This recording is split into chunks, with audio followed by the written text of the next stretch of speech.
আমরা যেটা শুনলাম ওনার মা বাবার কাছ থেকে যে একটা প্রচার করার চেষ্টা চলছে বিভিন্ন মহল থেকে যে আগে নাকি খুন করে তারপর নিগ্রহ করা হয়েছে, ঘটনা তা নয়।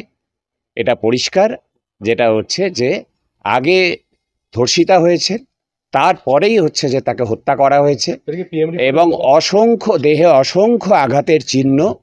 এটা ময়নাতদন্তের রিপোর্টেও উঠে আসছে এবং হচ্ছে ওনারা নিজেরাও যা দেখেছেন, অসংখ্য আঘাতের চিহ্ন, মানে শরীরের এমন কোনো অংশ প্রায় বাদ নেই যেখানে কোনো আঘাত নেই।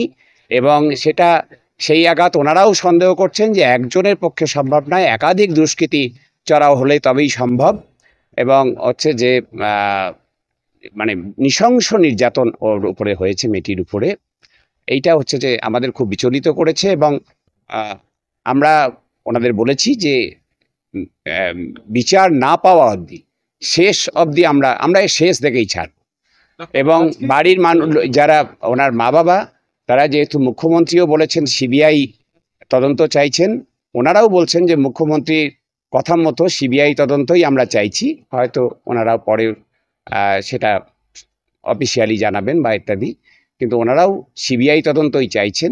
ওনারা বর্তমান যে চলতি তদন্ত তার উপর খুব একটা যে ভরসা করতে পারছেন বলে আমাদের মনে হলো না। আজকে ময়নাতদন্তের রিপোর্ট দেওয়া হয়েছে, সেটা তো আপনারা দেখেছেন, তাতে কি উল্লেখ রয়েছে?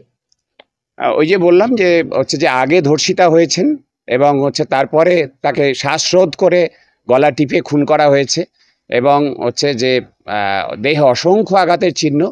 কিন্তু আমরা অদ্ভুতভাবে সেখানে যা দেখলাম যে ফ্র্যাকচার যেগুলো আমরা এতদিন শুনছিলাম বা ইত্যাদি, সেরকম উল্লেখ আমরা পাইনি। তবে সোয়াব নেওয়া হয়েছে সেখানে, সেটা একজনের না একাধিক জনের, সেটা ল্যাবরেটরিতে টেস্ট না হলে বলা মুশকিল। সেই ভিসেরাল রিপোর্ট যখন আসবে তখনই জানা যাবে। আপনি কি গ্যাং রেপের আশঙ্কা করছেন?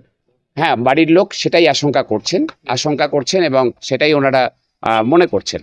একজনকে গ্রেফতার করা হয়েছে, তাতে কি সেটা বাড়ির লোক, আমাদের কি মনে হচ্ছে সেটা পরের কথা, আজকে সেটা এখানে বলবো না আমরা। যেটা বাড়ির লোক, নিগৃহীতা এবং মিতা ছাত্রী, তার বাবা মা এবং তার আত্মীয় পরিজন যারা, তারা মনে করছেন যে না, একা সম্ভব নয়, আরও কিছুজন জড়িত থাকা। তারা অনেকগুলো কথা বলছেন। তাদের গাড়িটাকে আগের দিন ভাঙচুর করা, মানে যে মেয়েটি যে গাড়িটা ব্যবহার করত সেই গাড়িটাকে চেপে দিয়ে সেটাকে নষ্ট করা হয়েছে। তারপরে সম্ভবত আগের দিন হবে, ঘটনার আগের দিন।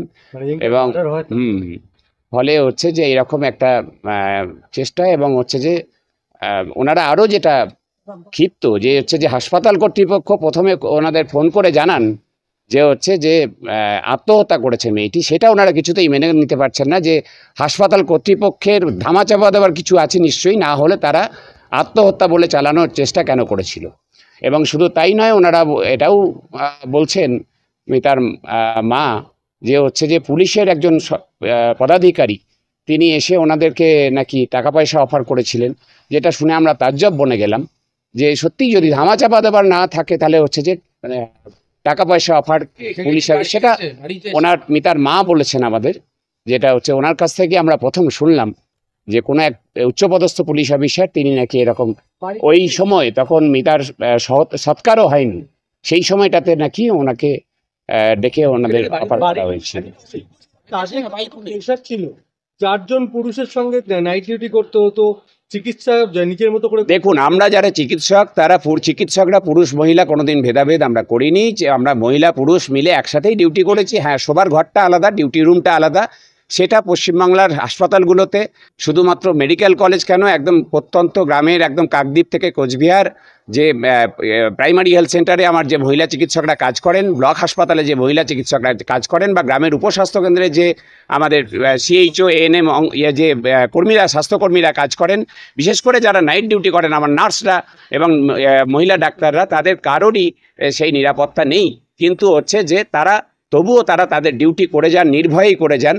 এই রকম ঘটনা কোনোদিন আমরা শুনিনি যে ডিউটি করতে গিয়ে তিনি গণধর্ষিতা হয়েছেন এবং খুন হয়েছেন। এটা ভারতবর্ষের ইতিহাসে আমরা কোনোদিন শুনিনি। সুতরাং এই আনপ্রেসিডেন্টেড ঘটনা যেটা নৃশংসতা হয়েছে, তার বিচার সেটাও আনপ্রেসিডেন্ট হবে, এটা আমরা আশা করছি, আমরা দাবি করছি। এবং বর্তমান যে কলেজ প্রশাসনের যে হেড, আরজিকর মেডিকেল কলেজের মাথায় যিনি বসে আছেন, তিনি যে ধামাচাপা দিতে প্রথম থেকেই সচেষ্ট, এটা পরিষ্কার। সুতরাং তাকে অপসারণ না করেও কোনো হচ্ছে যে স্বচ্ছ তদন্ত হবে বলে আমরা বিশ্বাস করি না। তাকে ইমিডিয়েটলি হচ্ছে যে সরানো উচিত। যে পুলিশ অফিসার যে বা যারা প্রথমে আত্মহত্যা বলতে চেয়েছিলেন তাদেরকেও সরানো উচিত, এবং আরও যারা যারা উঁচু উঁচু জায়গায় বিভিন্ন দায়িত্ব নিয়ে আছে তাদেরও নৈতিক দায়িত্ব নিয়ে পদত্যাগ করা উচিত, এটা আমরা মনে করছি।